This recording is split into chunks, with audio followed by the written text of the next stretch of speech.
Hey, I'm Ben Silverio. And I'm Erin Cline. And I'm Ansel Burch. And it's time to party. We're not doctors. We don't give medical advice. Please drink responsibly. Today's episode was recorded on January 20th, 2025. Thank you for listening into our special bonus episode made up of all the bits that didn't make it into the final cut of our Back to the Future 2 coverage. I hope you enjoy. And hey, check us out on YouTube. We just added ourselves over there along with, for the time being, the other show from our network. So check that stuff out over on YouTube. Search for The Indecisionist and you should be able to find us. We will also put a link in the show notes. And without further ado, here you go! Just go into 2025 with the bisexual panic of Li Shang.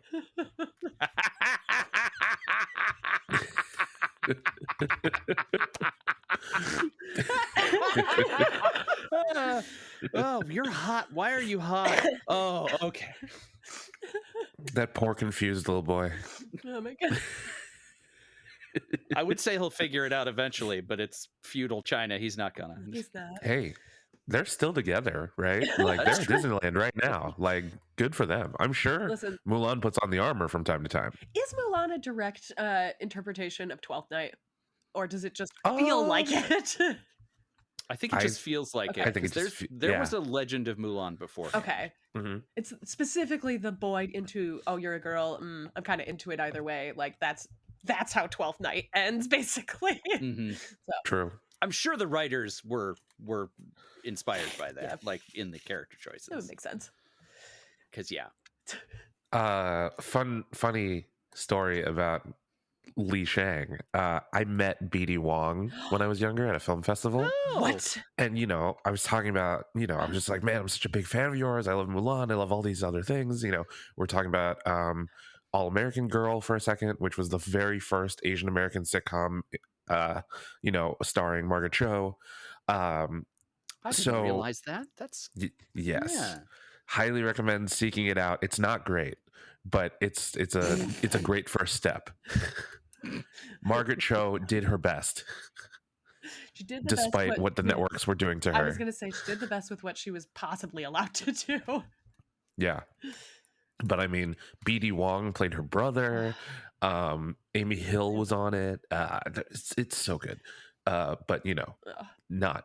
But yes, watch it. Yes. It's important. Don't oversell it. Yeah, don't go in with low expectations, but you should definitely watch it. Right. Yes. I'm so jealous. I love BD Wong. One of the things I brought up to BD Wong was, I'll make a man out of you. And he was like, I didn't sing that, right? And I'm just like, what? You don't know who sang it? Like, you didn't know who sang it? At the time, I didn't.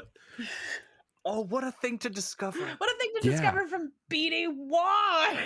From him. Yeah. He was like, that was Donny Osmond. And I'm just like, you have a Tony. And he was like, I know, right? Imagine being like, you know who we really want on this track? Donny Osmond. Of all the fucking people? You probably have to pay Donny Osmond way more royalties. Why wouldn't you go with BD Wong? He's already there. Right. Does BD Wong sing that badly or something? No. Like, yeah, what gives? He's a fantastic singer. Like, they saw him on Law and Order and were like, he can't sing. He can only play cops. we got to get somebody in for this. He was in the episode of X-Trex that we ran called Social Class Disparity, and I used the X-Files episode Hell Money that he's in. And our producer, Bobby, pointed out to me about halfway through the episode, he was like, Erin's doing this thing I really like where she stops using a character name and refuses to use anything but their real name. And so I just kept calling him BD Wong over and over and over. And at the end, Bobby had to be like, okay, this is the character she was actually talking about. And I was like, everyone knows who BD Wong was. You don't have to tell them the character name. That is a tradition that we have kept here on Time to Party. Exactly. It's true. That does happen a lot. Right? Why wouldn't I? I don't care what the characters' names are. Christopher Lloyd. Yeah. Whatever.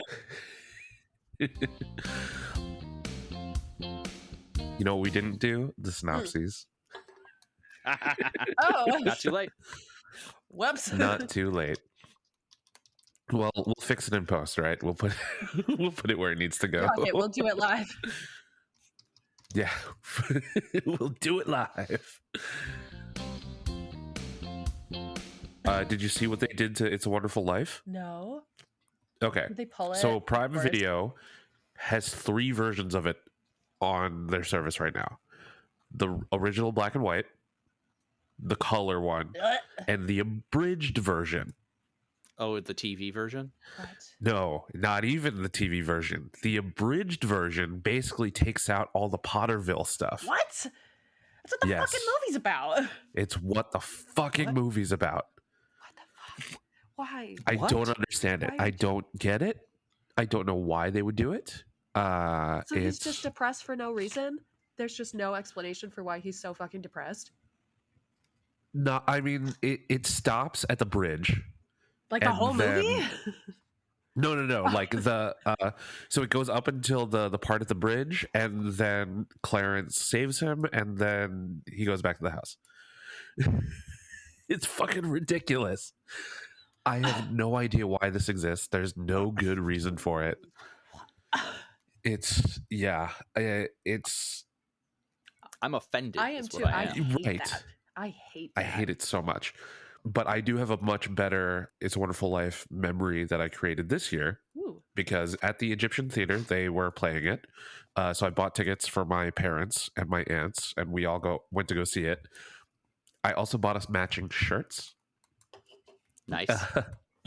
So I went to the Universal Studios garage sale, and they had these shirts that were like yellow and like maroon that said like one of their catchphrases about riding the movies, like live, love, ride the movies or some shit like that. It was super corny, Sure. but I got them all for my family, and we all wore them to go watch the movie. And I found out there that it was the first time any of them have seen the movie. Oh, And I was just What? like, wow. And so at the end, my mom was just like, oh, so nothing happens to the bad guy? Like Potter just gets off? And I'm just like, yeah, like real Yeah. life. That's how it works. That's how it works. Like he's a little reprimanded, but nothing actually happens to him. Nothing actually much happens. like fucking Biff in this. That's the thing about Biff too in this, right? Is that I don't know. Maybe this is okay. Here's how the thing that I feel strange about Biff about. Biff sucks, right? He's a shitty person. He is a bully in high school. He grows up to be like a shitty car salesman or whatever in the first one, and he's just like a bully and an asshole. That obviously escalates. He gets the book. His old version of self is just like a crotchety, shitty, angry at the world dude. I assume because his auto dealership went bankrupt or fucking whatever happens to old people. And so you get to see this horrible version of him all the way up through 2015, and then he goes back, and then you come back, and then you go back again. And by the time you get to the like rearranged, correct 1985, Biff is that like, oh, let me help you out. Hey, how you doing? Oh man, let me open that door for you. And like, when does that happen? How does that part of him come out? Like the idea in the first one is that he is shitty because he gets the shit beat out of him, right? Like how in the second one is it the same idea, or because it just feels like we get this burst of him and that personality in a way that like maybe this is a timeline thing. I don't totally understand how that tracks. Like, is it just because he got the shit beat out of him in the first one, or does the stuff from the second one negate that? Like, I'm sorry, this is a much bigger timeline question, I think. But I always found it surprising that once you fix it, he winds up as like the best version of himself. Well, I think it's partly a facade, because like he's scared of George at this point because George was the one who put him in his place. So he's just like, oh, Mr. McFly, I have your books. Like, he turns into this like doting, like servant or subservient. yeah.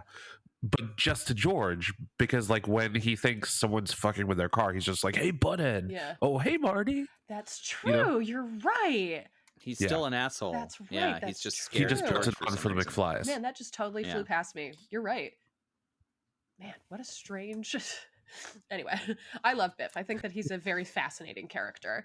Yes, all the tannins. Big fan. Yes, and I mean, you've interviewed Tom Wilson before. He's like just a delightful man, and also like just embraced being Biff. It's like, yeah, this is what people know me for. I did a fucking great job as Biff. Like, in any, like, you dress him up anytime in this entire series, like, he crushes it. Tom Wilson always delivers on these movies. Oh yeah. And pretty much in anything that I've seen him in, like Freaks and Geeks, he was really good in. You know, he was on Legends of Tomorrow. He was really good in. Like, so many things. Like, he's had a pretty fruitful career, I think. Yeah, he rules. I like him a lot. When I did Starlight Radio Dreams, we did a serial called Public Domain Adventure Team. Oh my God. And it was a series of adventure stories that featured Beowulf, Jane Eyre, The Ghost of Christmas Past, Mr. Toad. Oh my God. Of Toad Hall. I vaguely remember the Jane Eyre one. I'm pretty sure I went to one of those shows. Probably, yeah. I love We got that. a lot of mileage out of that one. And they would go into other books from public domain and like fix their problems or whatever. I love that. So going back to my extreme love of Back to the Future, I have to share this. When the Los Angeles fire started, obviously everyone was like packing their shit up in a hurry and grabbing what they could. Two of the things that I grabbed were my Funko Pops signed by Michael J. Fox and Christopher Lloyd. Yeah. One of the things that I left, not on purpose, was my signed Thor: The Dark World poster, signed by Stan Lee. You're like, what's really important? These two things. It's harder to carry things. It's true, and like I did grab my framed picture with Stan Lee. So okay. That's why you're like, I already took Stan Lee. I don't need the second one. It's it's a quick carry. I saw a meme of like, everyone in LA returning to the stuff that they left behind when they evacuated, like giving an awkward look and be like, hey, what's up, guys? The funniest joke, and it was a friend of mine that we used to date, and so that's part of why I was like, and you live in LA, it's okay that you're sending me this. But she sent me a post that was like, a lot of people in LA are figuring out who the primary partner is right now, which I could not stop laughing about, because it means that there are people who are like in a triad and they're like, oh, we're equally important, and then they realize because of this fire, you're absolutely not. And so then coming back to that's what I imagine is coming back like, oops, sorry. Yep. Like, that's how I picture it. I just sorry, that's my own joke. I know, right? I was just like, Sarah, holy shit. What a way to make those discoveries. Yeah. For real. Like, you're going through a horror, it's already so difficult, and then you realize you have this emotional 1-2 punch coming right at you. Yeah. God, I hadn't heard about that, and that's oh God. Ooh. Anyway. I think this just goes to show that my mind goes everywhere. So while I was evacuating, it sent me towards the Eaton fire in order to get to the one highway that I needed to take to go south, right? Which was truly insane. I didn't realize it until it was like happening, right? And so everything around me looked like Mad Max Fury Road, like that hue. Oh yeah. And one of the things I thought while I was driving through, I'm just like, would it be in bad taste to play Bad Religion right now? Because they have that song, Los Angeles is Burning. I didn't play it. I just needed to play something that would be calming. Actually, now that I think about it, I was listening to Not Your Demographic. Oh, that's very nice. But I would have been horrified if you died listening to that. You mean hearing his friends' voices? I think that's you're right. beautiful. That's nice. I guess it depends on the timestamp. I wish good timestamps for you inside of that, I guess. That's very touching. I'm very happy to hear that. But yeah, I had not shared these stories previously on anything, and I'm just like, oh, does this make me a bad person? Am I a weirdo for thinking this stuff? But dude. if humor will help you through a tough time, then do it, right? Yeah, dude, if I'm afraid I'm gonna die, I'm not about to be judged about anything that I'm doing for the next 24 hours. Oh my Fuck God. that. Oh yeah. Like, for real, fear of God, I'm about to die. You don't get to judge me. I don't get. It's like the purgatory between Thanksgiving and New Year where calories don't count. Like Right. that's how it is. This behavior, don't look at it. I don't want to explain it. Yep. Those 14 chestnuts I just ate, don't talk to me about them ever again. This is all instinct. Nothing else can happen. God, that one quote from Bob's Burgers has never been truer. It's like, oh, it's been a tough year. Dad, it's the second week of January. Yep.